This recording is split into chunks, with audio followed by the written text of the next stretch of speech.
Acércate a las finanzas de manera simple y consciente para que tomes el control y disfrutes tu vida con intencionalidad.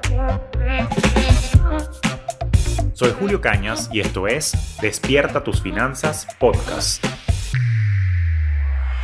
Un espacio con reflexiones, conceptos y tendencias para impulsar tu bienestar financiero en tus propios términos.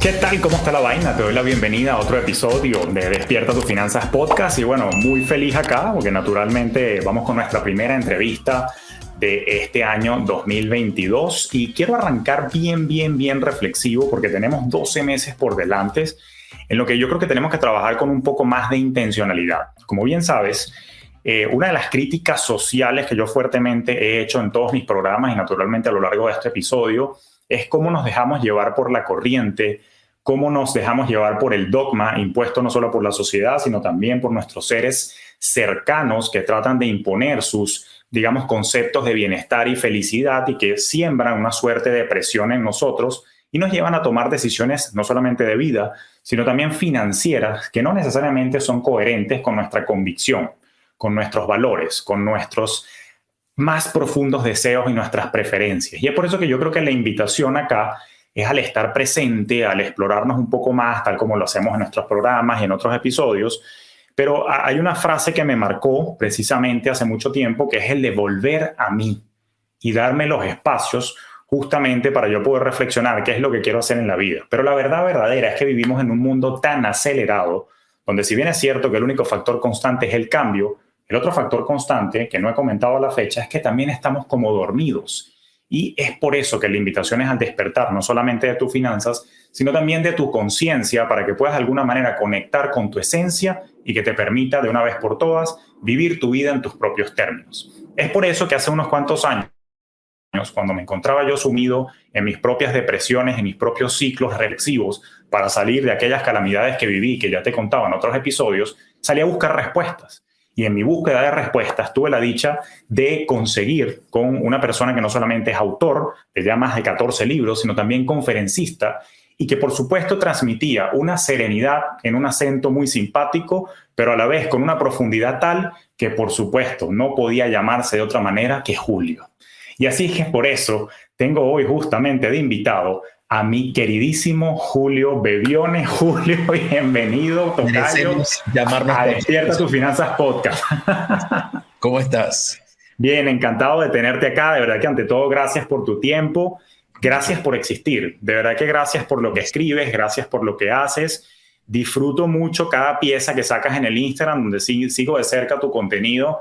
Y debo confesar y comentar aquí públicamente a todos los que nos ven y nos escuchan por los diversos canales, que el tema de la intencionalidad me lo sembraste tú. O sea, cada vez que te veía yo publicar algo de la intención del día, la palabra intención, eres el padre de la intencionalidad que nosotros de alguna manera heredamos en Fintech Hub, nuestra comunidad de inteligencia financiera, para el crecimiento que busca, por supuesto, educar desde unas finanzas más humanas. Y por eso en ese proceso de humanización estaba muy entusiasmado por conversar contigo, porque no sé si es muy arrogante decirlo así, pero siento que la sociedad está todavía como adormecida, se la lleva la corriente, tantas cosas que naturalmente quería explorar un poco tu mente y expandir eso que he leído en tus libros para que, bueno, mi comunidad de alguna manera, quien no te conoce, que no creo que no te conozcan por el alcance tan bonito que tienes tú, pero quien te esté conociendo, conecte con esa autoexploración. Y por ahí es donde quiero justamente comenzar.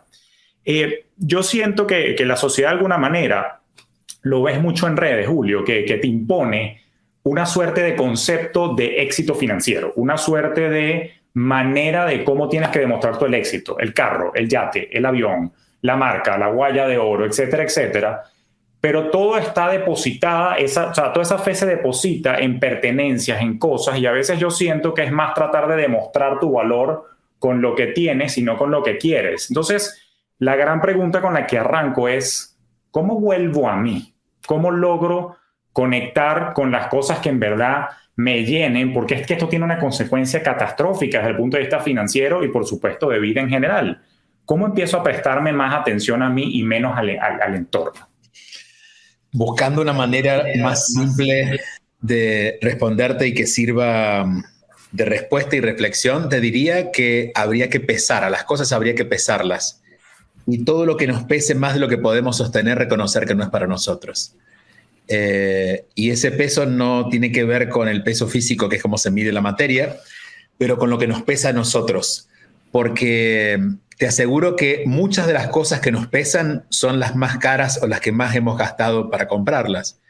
Y muchas de las cosas que nos hacen bien son cosas que quizás ni siquiera hemos comprado, porque ya estaban en nuestra vida, son dadas, ¿no? Entonces te diría que ese sería un muy buen paso. Empezar a pesar las cosas. Y por eso una de las preguntas que yo hago muy a menudo, me hago y comparto en ese libro, en el Volver a mí, es cómo me siento. Porque desde el razonamiento, la verdad es que necesito muchas cosas. Depende de dónde viva, depende cuánto gane. Y a su vez, como la mente tiene una tendencia de insaciabilidad, siempre quiere más, nunca va a ser suficiente. Digamos, ¿qué es el éxito financiero? Medido como lo medías tú. No tiene límites. El único que he visto que ha hecho como un paso atrás, pero porque no lo conozco y seguramente su vida puede ser diferente, es Mark Zuckerberg, que parece que tiene una vida muy simple. Pero uno también se preguntaría cómo no tener una vida tan simple sabiendo que tu futuro está totalmente asegurado, ¿no? Entonces, no se mide por fuera. Si empezamos a preguntarnos cómo nos sentimos y todo aquello que no se sienta propio, lo vamos a sentir. Ahí no hace falta educación, uno lo siente.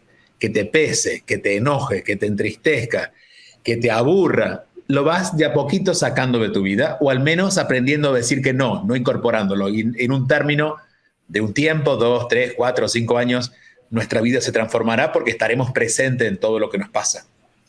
No, eso me encanta lo que dices, el tema del pesar, no desde el punto de vista de materia, sino del cómo se siente. Ahora, pero yo siento que es retador, porque una de las cosas que yo al menos he aprendido y he estudiado es que de alguna manera los seres humanos somos seres sociales y si mantenemos la vigencia de la pirámide de Maslow, sabemos que de repente el sentido de pertenencia es una de las necesidades de orden superior. Y entonces tú quieres pertenecer, pero naturalmente estamos en una sociedad donde tienes que demostrar algo o tener algo para sentirte que perteneces a un grupo. Voy con un ejemplo.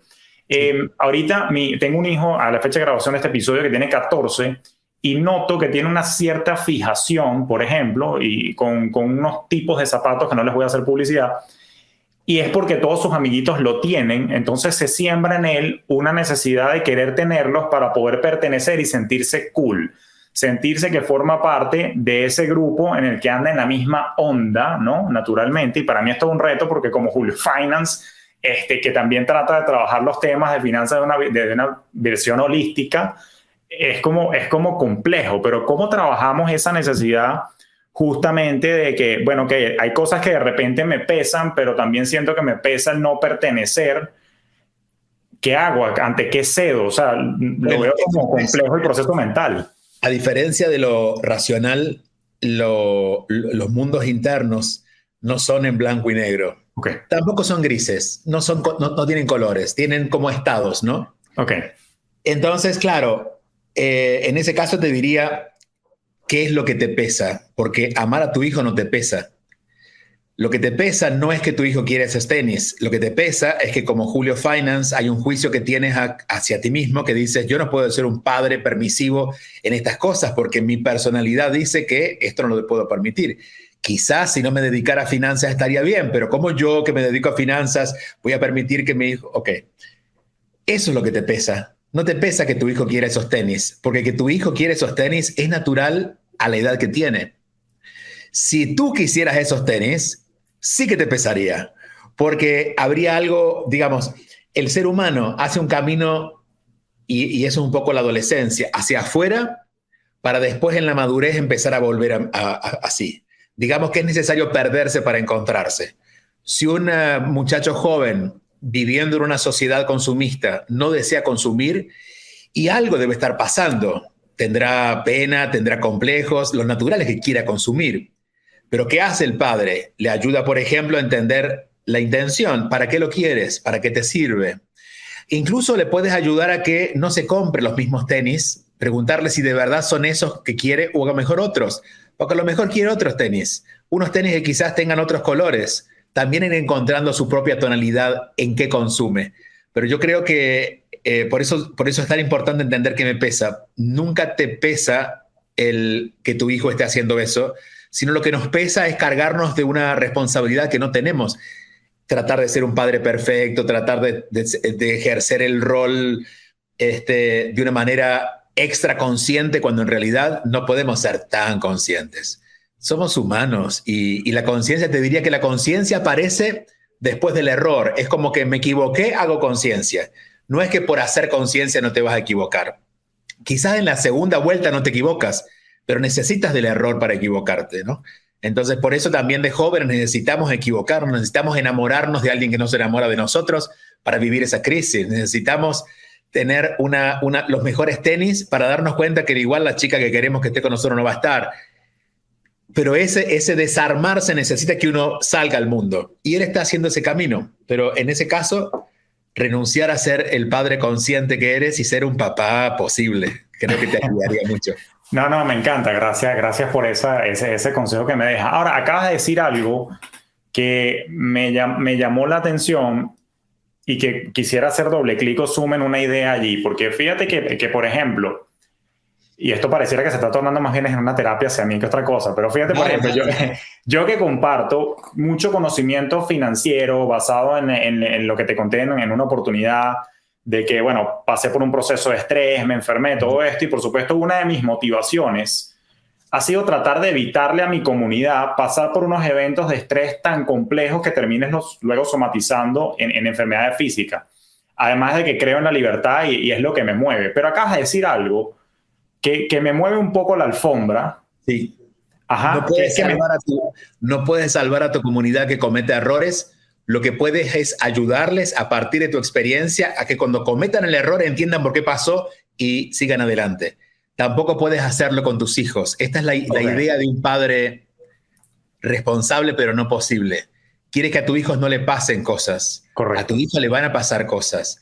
Necesita quedarse sin dinero, necesita comprar lo que no necesita.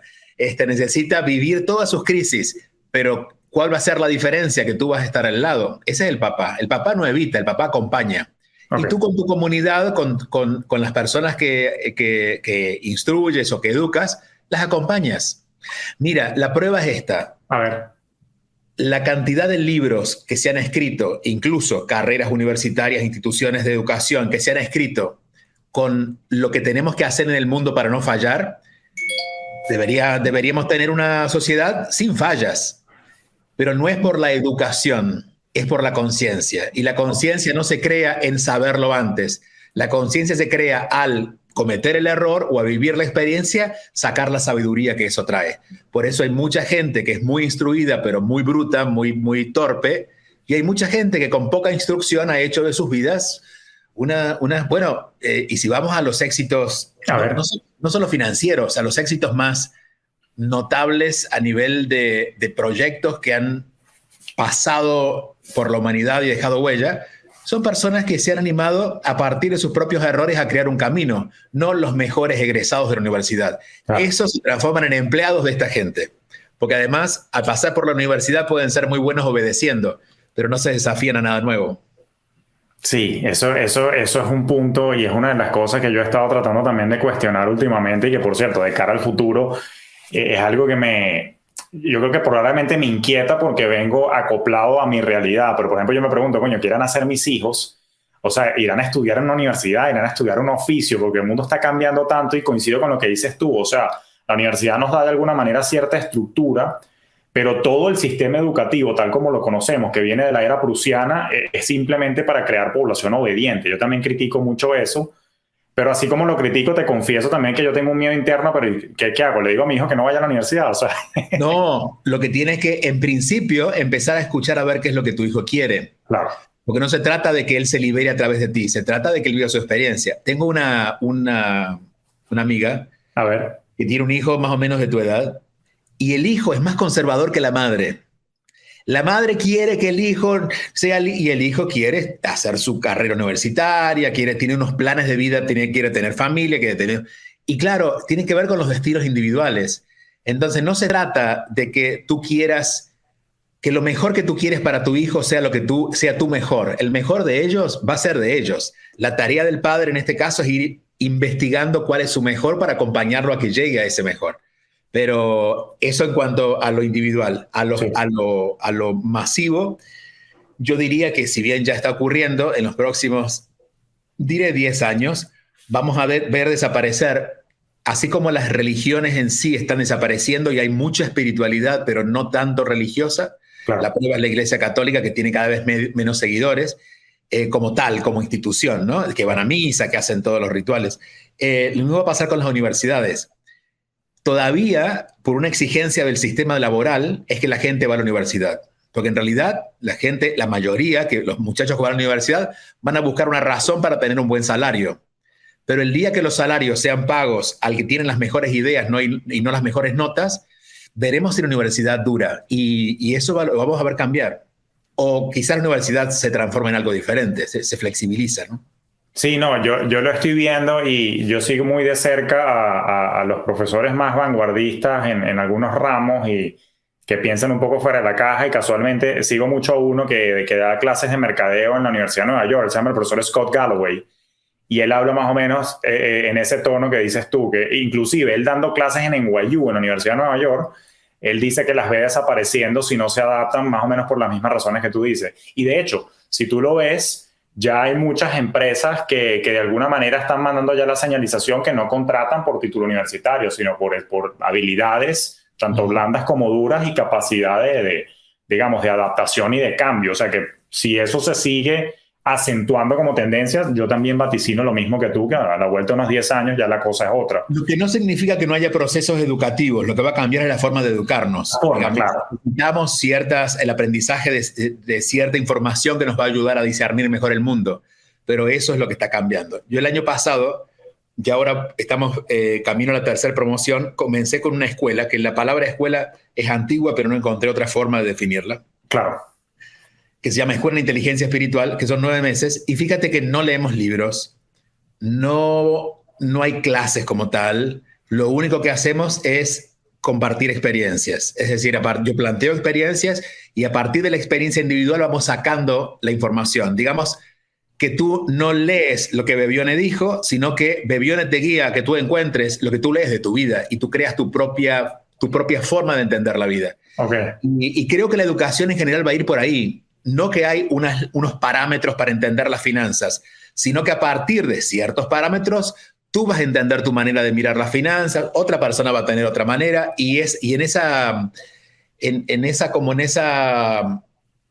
lo individual que se incluye en lo social sin tener que renunciar a ser individual.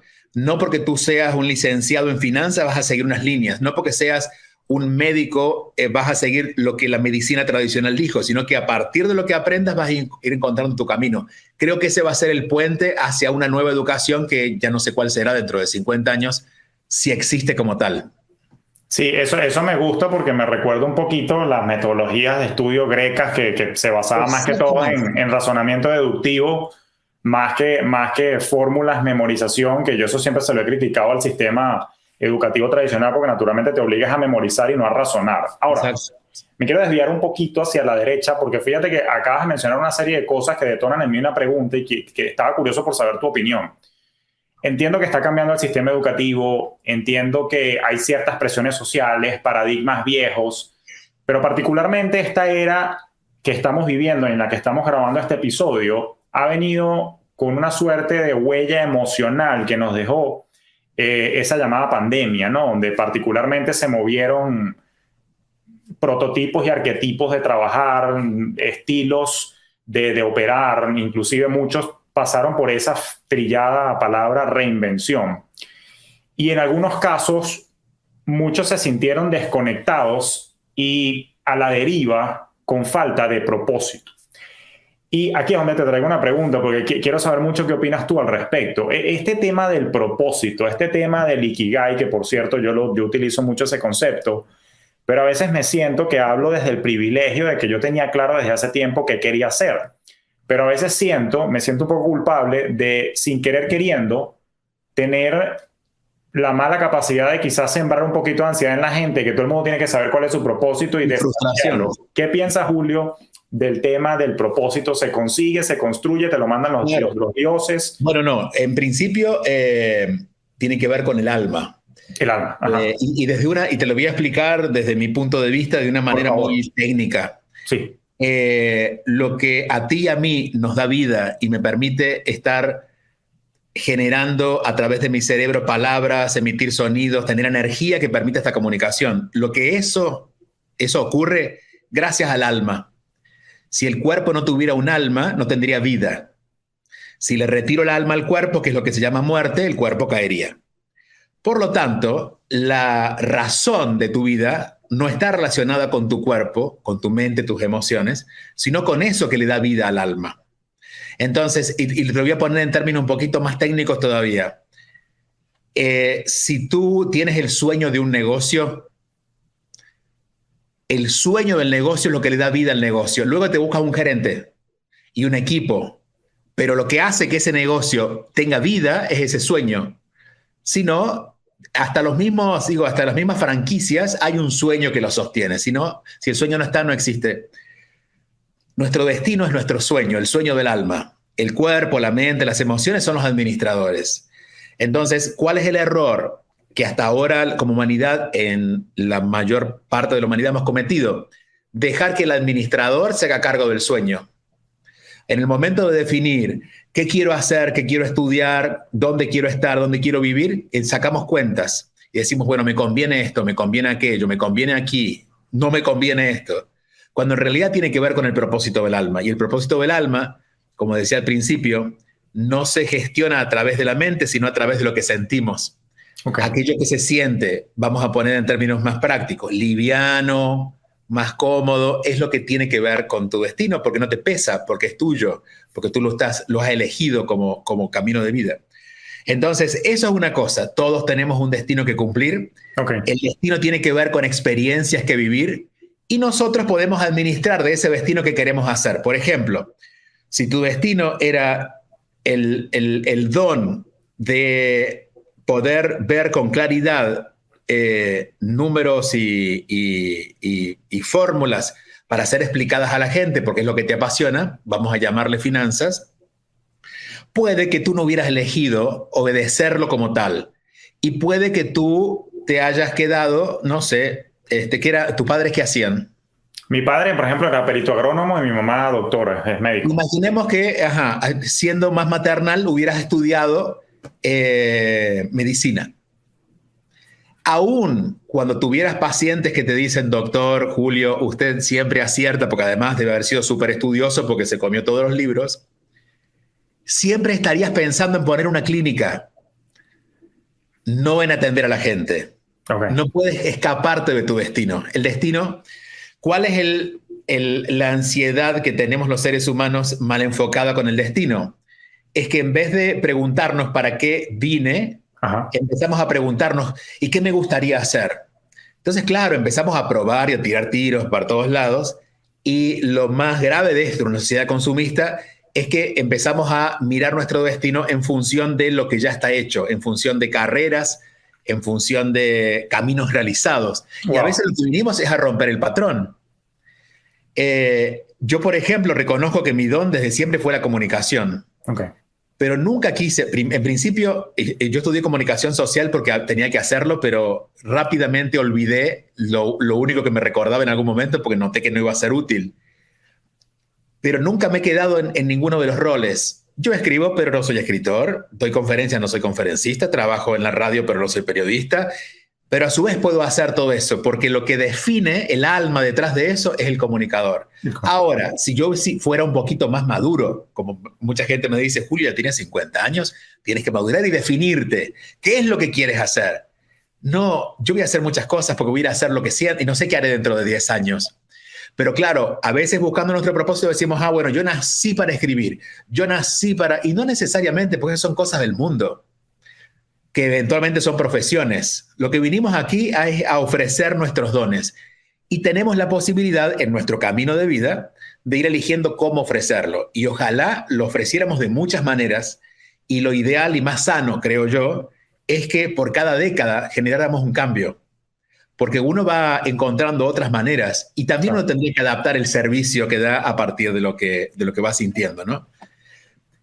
Y yendo ahora a una pregunta que se deben estar haciendo, y es ¿cómo descubro mi don? Exacto, a eso digo, me leíste la mente. En principio, no lo busques por fuera en términos de profesiones. Generalmente empezamos a buscar qué es lo que me gustaría hacer de lo que ya existe. Hay una manera que yo he descubierto que es la más efectiva de reconocer los dones, que de hecho es más fácil de no engañarse, y es revisar con qué juguete jugabas y qué es lo que nunca dejaste de hacer aún cuando estuvieras en un mal día. Por ejemplo, si yo nunca dejé de hacer cuando era muy pequeño, era escuchar y hablar y compartir. Y como la gente de mi edad, 5 o 6 años, no le gustaba compartir para hablar, querían jugar al fútbol, mi ambiente era puras señoras mayores, porque eran las que querían hablar, ser escuchadas. Ya estaba asomando y yo lo pasaba genial. Entonces, uno puede ir a esos primeros años donde todavía la personalidad no estaba buscando ser suficiente, ser productiva, donde uno se entregaba fácilmente a las experiencias de niño. Y allí ya hay datos. Y ahí vas buscando. Y a veces te das cuenta que lo has estado haciendo, solo que como no has cobrado por ello o no has hecho una carrera de ello, te sientes que no has cumplido tu propósito. Pero el alma no vino aquí a generar dinero con lo que lo puede hacer, pero el alma se siente plena igualmente si no lo hace. Digo, si tú estás trabajando en un banco porque tienes 30 años de carrera y no quieres irte, y porque ya está, porque puedes de todas maneras encontrar un momento del día o un momento de la semana donde puedas empezar a nutrirte a partir de hacer eso que sientes, eso que ha sido tu sueño de niño. Y eso alcanza. Un poquito, digamos, el destino no pide tanto, solo que lo atendamos un poquito. Eso está interesante. Y ahora, ok, me gustó lo que dijiste al final, porque puedes estar haciendo otra cosa, pero siempre y cuando el destino lo atiendas un poquito, ocurre. Uno se siente en propósito. Cuando tú lo haces un poquito, no tienes que vivir de ello. Uno siente, digamos, si fueras aquel médico que sigue con pacientes e hicieras la clínica y los sábados a la mañana te sentaras a ver cómo están las finanzas de la clínica y la administración, te sentirías pleno. Volverías el lunes con ganas de ver pacientes, porque has dedicado al menos un ratito a eso que te nutre de verdad. Es interesante lo que me estás planteando, me gusta, porque remueve un poquito, de alguna manera, ciertas conversaciones que se tienen en mi esfera, en la que tienes que monetizar tu pasión y dedicarlo. O sea, se puede. Yo siento que lo estoy haciendo. Yo me Bueno, en lo posible, sí. Sí, claro. Pero es más o menos como que dice, tú tienes que casarte con alguien. Bueno, te tienes que casarte con quien quiere casarse contigo. A veces no está disponible en el mercado monetizar. Yo comencé hace 25 años y monetizaba como podía a través de conferencias presenciales. Hoy siento que hay una exigencia no solo de monetizar, sino de monetizar cada vez más y que no haya más nada en tu vida que eso, porque si no estás dedicándote a tu pasión. No pasa por allí. Claro. Y a veces tenemos que financiar nuestras pasiones con otra cosa. Quizás tengamos que tener unos años donde hay algo más que financia tu pasión. Y si tu pasión fuera irte a pescar y lo que haces es trabajar en el banco, te aseguro que si parte de los ingresos que tú ganas en el banco te los gastas en caña de pescar, vas a estar feliz en el banco porque está permitiéndote vivir tu pasión. No, me gusta esa aclaratoria que estás haciendo, porque siento que a muchos en mi comunidad le va a sembrar un poco de paz, porque probablemente en las comunidades de redes sociales y en toda esta prostitución del término libertad financiera y digamos, sí, hay una presión social también, como que abandona tu trabajo y busca desmonetizar exclusivamente la pasión, pero ese llamado que tú me haces me gusta, porque sin duda es algo que invita un poco más a la paz y a la serenidad, siempre y cuando le atiendas un poquito de tiempo a eso. Y ahí te agrego un detallito a favor de que aquellos que se sientan frustrados por no hacerlo. Ajá. A veces la razón por la que nos sentimos frustrados no es por nosotros, sino porque al compararnos con otros nos sentimos muy, muy pequeños lo que estamos haciendo, lo que estamos ganando o lo que sea. Lamentablemente, lo que se ve en redes sociales en la mayoría de los casos es exagerado. No digo que sea mentira, hay cosas que son verdad, pero es muy exagerada. Entonces, aunque digamos, no, yo soy una persona madura, tenemos la tendencia a usar esa información para castigarnos. Entonces, no se comparen. Cada uno tiene su camino. Y aquí voy a ser un poco maldito, en mi experiencia de conocer gente por detrás y por delante, digamos, por redes sociales y en persona, aquello que más exageran es de lo que más carecen. A veces el que dice que le va muy bien es porque no le está yendo tan bien. Y el que tiene el apuro que tú monetices es porque él también necesita convencerse que puede monetizar, no porque lo esté logrando, ¿no? Entonces no crean todo lo que escuchan, porque creo que esa es otra forma también de aliviar un poco la presión. No, ese llamado está lapidario y sin duda va a haber que remarcarlo, porque es eso. O sea, yo siento que las redes sociales te están implementando ansiedad por todos lados, entonces por caer en la comparación, que es algo que todos tenemos que trabajar en algún momento, todos hemos caído, pero bueno, no es un ejercicio sencillo para la mayoría. Y en este segundo segmento acá de mi conversación contigo, fíjate que hemos hablado de varias cosas. O sea, hemos hablado del paternalismo responsable que yo he intentado implementar, hemos hablado de educación, hemos hablado del tema del propósito, pero vuelvo al planteamiento inicial, que es que yo siento que al final del día nos dejamos arrastrar por la corriente y no nos estamos tomando ni siquiera 10 minutitos al día para estar con nosotros mismos, que es lo que tú planteas en tu más reciente libro. Ahora, cuéntanos un poco, o sea, suena estúpida la pregunta, para ti probablemente, para mí también, pero la respuesta no es sencilla porque lo he validado en mi comunidad. ¿Cómo hago para tener esos 10 minutos y para conectar con mi esencia que me permita tener intencionalidad en las decisiones que tomo en la vida, desechar lo que me pesa, decirle que no a lo que no suma, poder enfocarme para lograr más, no en el sentido de producir más, porque no quiero caer en la insaciabilidad del ser humano, es para sentirme más pleno, que en verdad estoy disfrutando de esta vida, pero la corriente me arrastra porque me obliga a monetizar, me obliga a producir tanto, me pongo yo mismo las presiones de que necesito gastar más para elevar mi estilo de vida. ¡Wow! Párame el mundo que me quiero bajar. Mira, voy a poner en términos financieros lo que acabas de proponer. A ver. Y dices, ¿cómo yo que estoy en deuda, comenzar a tener la sensación de que soy libre financieramente? Y que eventualmente es un camino muy largo. Okay. Pero sí hay un primer camino. En el caso de las deudas es empieza a pagarlas, ¿no? Empieza a pagar con lo que tengas. Vale. En el caso de los 10 minutos, para todo eso que tú dices, para descubrir la intencionalidad, eso va a venir después. Okay. Lo importante, porque eso todos queremos, descubrir la intencionalidad, estar en paz, eso lo queremos. Lo que no aprendemos es algo muy simple y es a quedarnos quietos. Literalmente a quedarnos quietos. Fíjate la mayoría de las filosofías orientales que están enfocadas más a la vida interior. Sí. Desde los ejercicios incluso, no solamente la meditación, sino los ejercicios de movimiento, el Qigong y demás, son ejercicios donde uno tiene que aprender a ir lento, a detenerse. Y te voy a proponer este ejercicio para ti y para tu comunidad.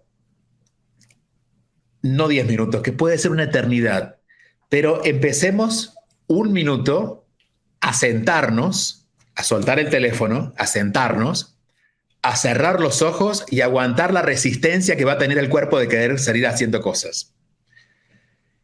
A medida que esto lo logren, quizás a la segunda semana de ese minuto, quizás la mente ya empieza a desconectarse un poquito.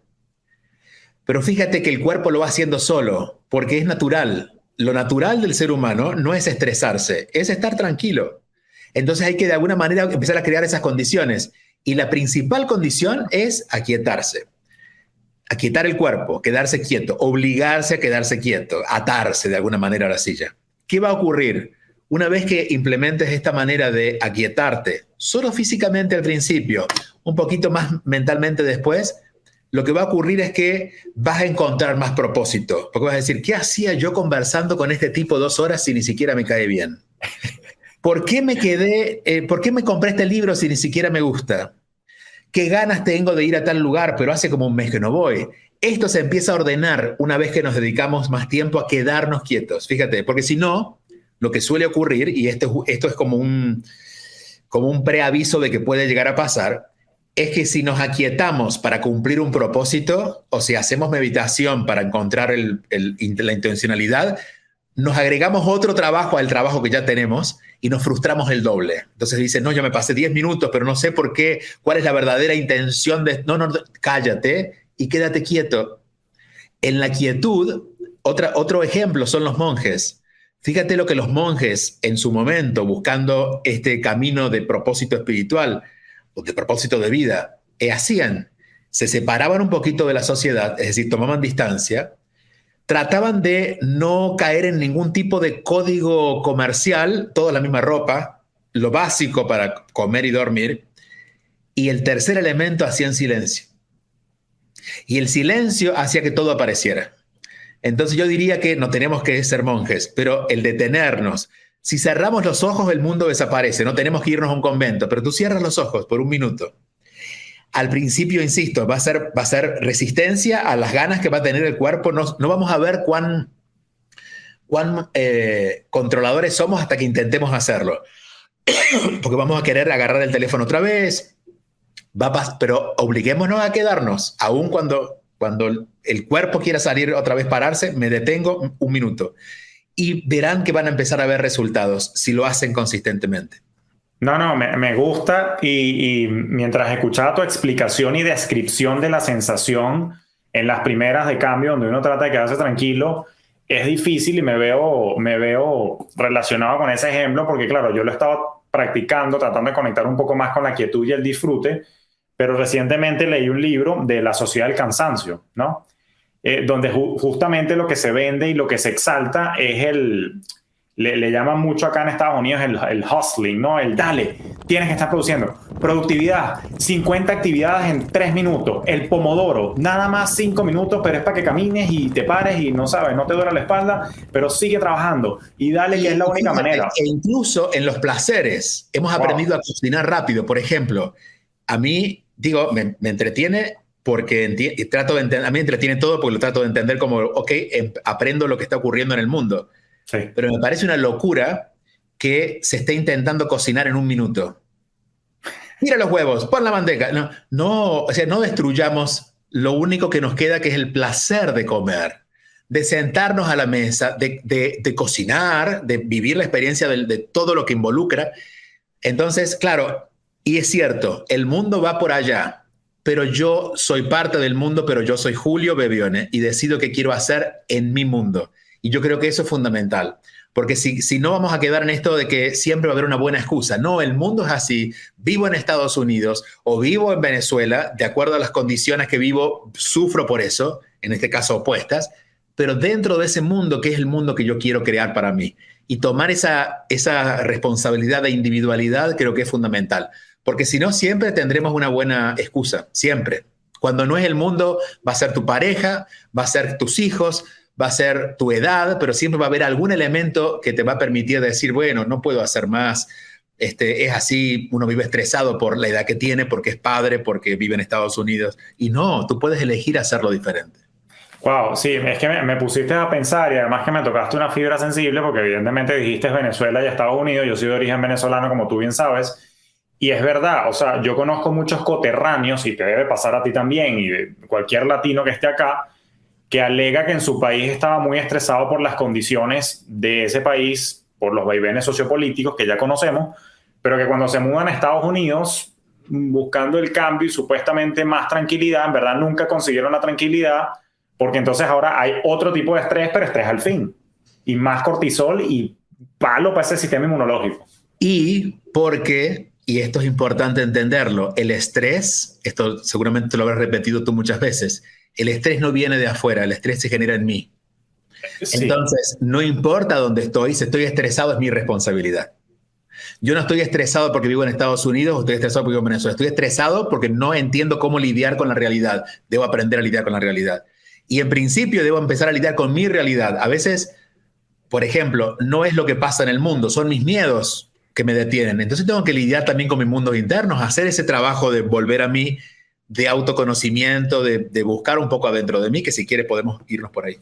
Sí, y es que justamente eso es lo que quiero decir. En estos días leí una frase, se me fue el autor de la frase, pero es un autor judío, que él decía que el ser humano, o sea, se ha pasado siglos tratando de dominar las condiciones externas en el mundo, pero definitivamente las internas no sabe nada, y es donde yo creo que de repente tú estás haciendo una diferencia, y yo, muy modestia aparte, también estoy tratando de hacerlo, que por ejemplo en mi caso el bienestar arranca desde adentro, ¿no? Entonces justamente eso es lo que te quería preguntar, o sea, me gustó mucho el ejercicio primero de la pausa para tratar de dominar el impulso, pero ¿qué nos recomiendas desde el punto de vista de autoexploración sin la presión de dar con una respuesta de propósito, sino de vuelvo otra vez al tema del volver a mí, o sea, ¿qué ejercicio nos propones o qué tip justamente para pesar, para entender exactamente qué es sopesar y cómo soltar? Porque a veces a la gente le cuesta mucho el dejar ir ciertas cosas, situaciones y personas, porque hay una suerte de apego por alguna razón. Ahí estás pidiendo mucho para cuando tenemos poco. Tenemos poco presupuesto para tanto, pero vamos a empezar a juntar presupuesto. A ver. Un buen ejercicio, que también es un ejercicio que de lo que le comparto es lo que yo generalmente hago para mí y lo que me sirve. A ver. Anoten durante un día, 2 días, una semana, todas las preguntas más valiosas que le hacen a los demás, a tus hijos, a tu esposa, a tus amigos. Anota todas las preguntas que has hecho. Las preguntas que recuerdas, las preguntas que han resonado, las preguntas, o en todo caso lo que te gustaría preguntarle, anótalos. La segunda semana, respóndete todas esas preguntas y tienes el camino del autoconocimiento hecho por un terapeuta que te conoce, que eres tú. Porque de alguna manera, las preguntas que nos llevan desesperadamente hacia afuera a buscar una respuesta demuestran la curiosidad por conocernos a nosotros internamente. Solo que como no reconocemos el mundo interno, lo estamos buscando por fuera. Pero usar esas preguntas como guía nos van a ayudar, y digo, no las respondas en una semana, tómate el año para responderlas, pero respóndelas. Y te aseguro que eso te va a ayudar a conocerte mejor, a saber cuáles son tus prioridades, a entender también qué te pasa en los momentos conflictivos. Y, por ejemplo, de hecho, una de las preguntas que solemos hacerle a las demás personas es, ¿pero qué te pasa? Bueno, empieza a preguntarte a ti qué te pasa más. O sea, que los demás te cuenten lo que les pasa, pero también incluye tu respuesta. ¿Qué te pasa a ti? Le solemos preguntar a los demás, pero ¿qué quieres? Ok, pero ¿qué quiero? ¿Qué es lo que realmente quiero? Ahí están las preguntas. Entonces, si usamos esa herramienta de sacar las preguntas que ya conocemos, pero que hacemos para afuera, y usarlas para responderlas nosotros, te diría que también entre detenernos y hacer ese camino de responder esas preguntas, podemos hacer un 2022 bastante interesante.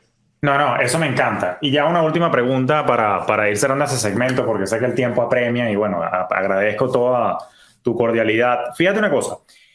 Mencionaste hace rato algo que me quedó dando vueltas en la cabeza y quería preguntarlo sobre el tema de Zuckerberg, ¿no? Que sencillo para él puede ser llevar una vida simple cuando tiene garantía de que 50 generaciones después de él van a estar bien.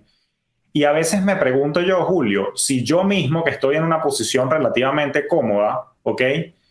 Si yo también estaré hablando desde el privilegio de hablar de estos metamensajes de bienestar que son necesidades psicológicas de orden superior, ¿qué le decimos a las personas que están en el día a día trabajando 3 turnos, que sienten que no tienen ni 10 minutos, ni un minuto para sí mismos, porque de un trabajo tienen que brincar al otro, los niños, las cosas, o sea, que están súper atareados y comprimidos de presupuesto, de tiempo? ¿Qué les decimos a ellos? Porque pareciera que esto es una conversación para el 1% sí, del mundo, cuando, ¿entiendes? O sea, se ve como que es un lujo.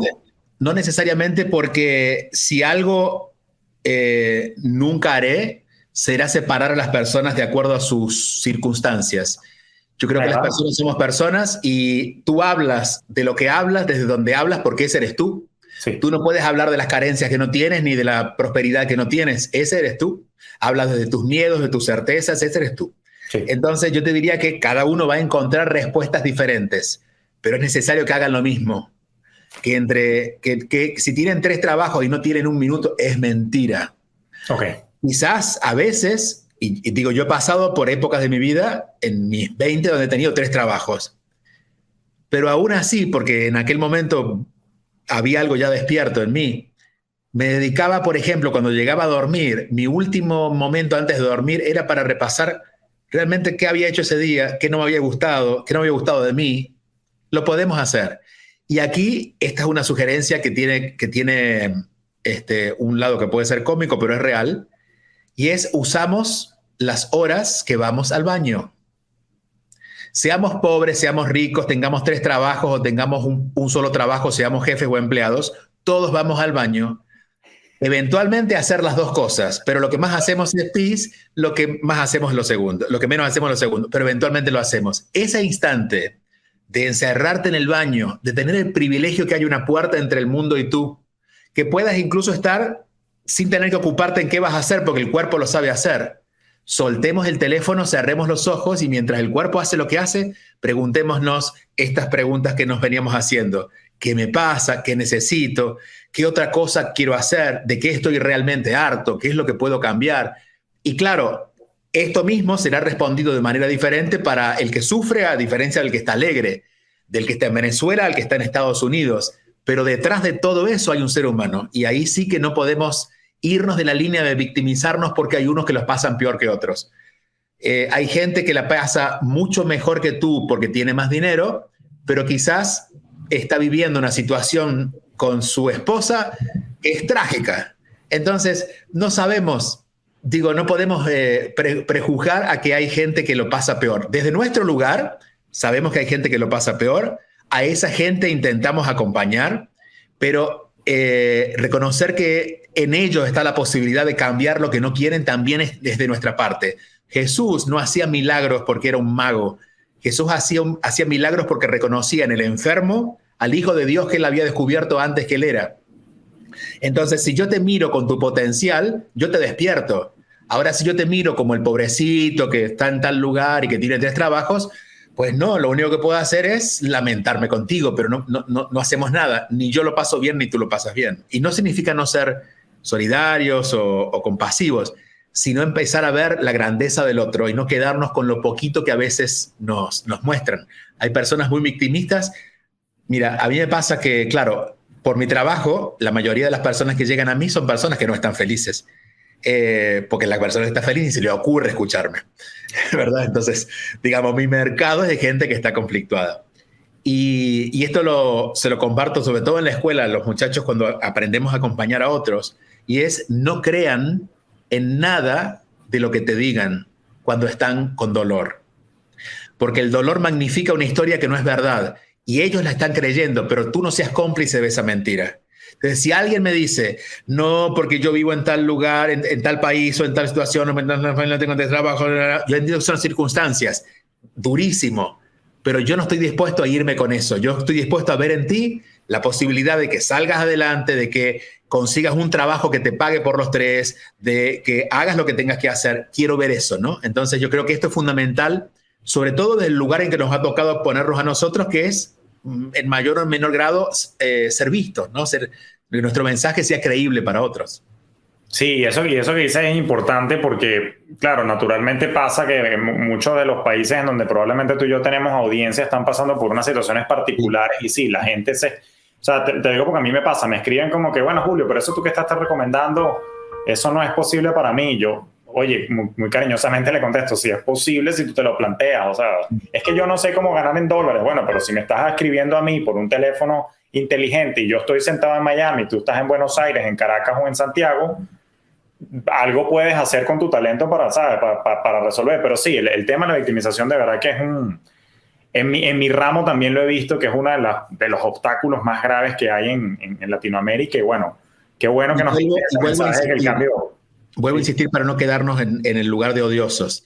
En realidad no se trata de ser compasivos. Sí, claro. Trata de animarnos, desafiar. Lo más fácil es sumarse al otro y decir, sí, yo te entiendo, pobre. No, sí, yo te entiendo, pero yo quiero ver algo, quiero ser parte de algo diferente para ti. Exacto. Especialmente en estos tiempos. Sí. Yo ahora voy a tener 50 años y nací en una época donde lo digital no existía.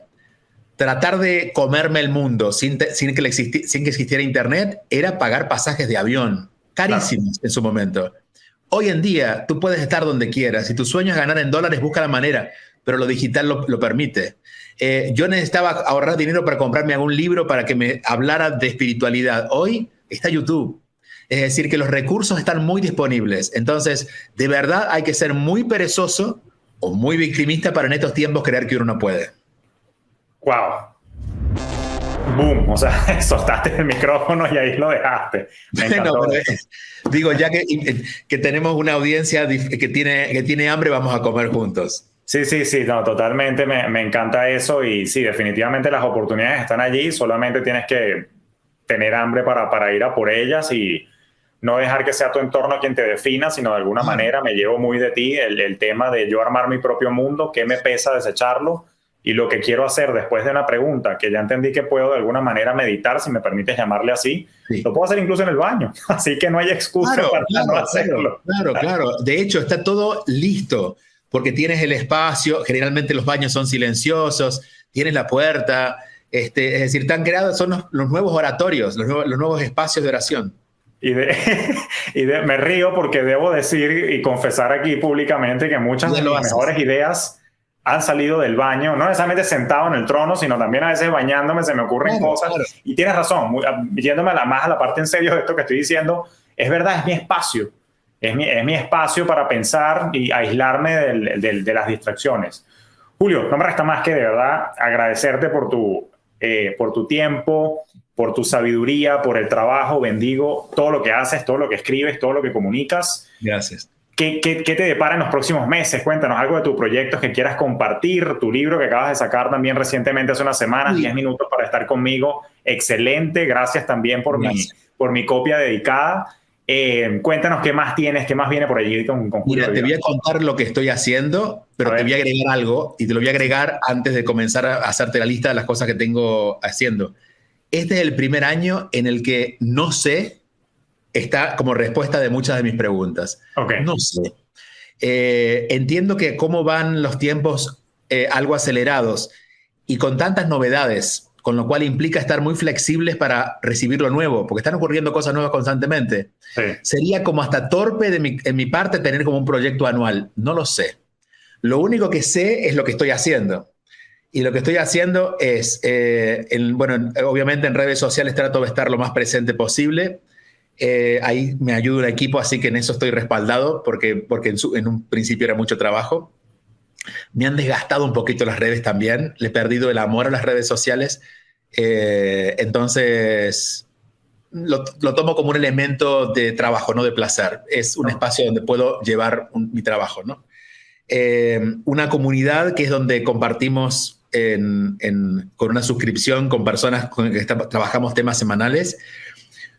Un trabajo más profundo que es la Escuela de Inteligencia Espiritual. En esa escuela trabajamos durante 9 meses y es una formación en inteligencia espiritual que, como te decía antes, es basado en la experiencia, que es como creo que realmente tenemos que educarnos, sí. Con un guía, pero que te ayude a experimentar, no que te diga, que te instruya.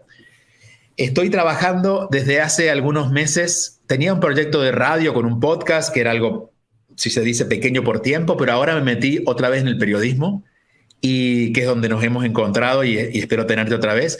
Estoy apasionado por la realidad. Me parece que tenemos en el mundo un lío increíble y que meterme en ese lío es parte de lo que puedo ayudar también a ser parte de la solución, ¿no? Porque también hablar de espiritualidad en este mundo tan convulso, solo de espiritualidad, es como hablar desde un balcón tirando flores cuando la gente se está matando abajo. El vecino le tira con una piedra al otro, ¿no? Hay que bajar a ver qué está pasando con el vecino. Y yo siento que la labor que he iniciado otra vez en los medios tiene que ver con eso, con ese interés de ser parte del problema para, al meterme en el problema, ser parte de la solución, no esquivarlo al problema. Claro. Y tengo viajes. El próximo es el Camino de Santiago, que lo hacemos en el mes de abril. Y eso es lo que recuerdo. Bueno, y para los que viven en Miami tenemos encuentros mensuales, donde ahí sí me encanta porque nos vemos personalmente y mantenemos un cierto espíritu de grupo, entonces puedo compartir y hacer esto pero multiplicado. Y con eso, imagínate, ya tengo trabajo. No, claro, hay bastante ahí y muy interesante todo lo que hace. Y te quería decir que ahorita cuando me hablaste de no hablar de la espiritualidad, me encantó esa analogía que hiciste. Y tiene mucho sentido, porque como estábamos hablando también de tus dones de comunicar, y particularmente cuando te descubrí después del primer libro que leí tuyo, el de Abundancia, hace un par de años, cuando te busqué en redes, a mí me llamó la atención que tú decías, ordeno ideas. Y bueno, justamente de eso se trata, conectar con la realidad nos ayudas tú también a interpretar qué es lo que está ocurriendo, pero no solamente interpretar, sino ver qué lecciones podemos sacar. Así que aplaudo tu metodología de enseñanza y bendigo todo tu trabajo. Así que muchísimas gracias, Julio, ¿verdad? Por tu tiempo. Gracias a ti, cariños a tu audiencia. Feliz año, porque estamos iniciando ya el 2022 y nos cruzaremos en cualquier momentito con otro tema. Así lo es. Y bueno, para ti que nos escuchas y que nos estás viendo probablemente también a través del canal de YouTube, ya lo sabes, sigue a Julio Bebione en todas las redes, todos sus proyectos y redes sociales los dejo acá en las notas del episodio para que puedas seguir aprendiendo de él, ganando intencionalidad, ordenando ideas y por supuesto, bueno, toda esa inteligencia espiritual que aún en un mundo convulso siento que todos tenemos que de alguna manera crecer junto a la inteligencia emocional y por supuesto no me dejes de lado la inteligencia financiera. Así que Julio, nuevamente muchísimas gracias y a ti. Nos vemos en un próximo episodio de Despierta tus Finanzas Podcast, donde seguiremos trabajando por tu bienestar, no solamente financiero, sino también el integral. Te deseo un feliz y próspero día.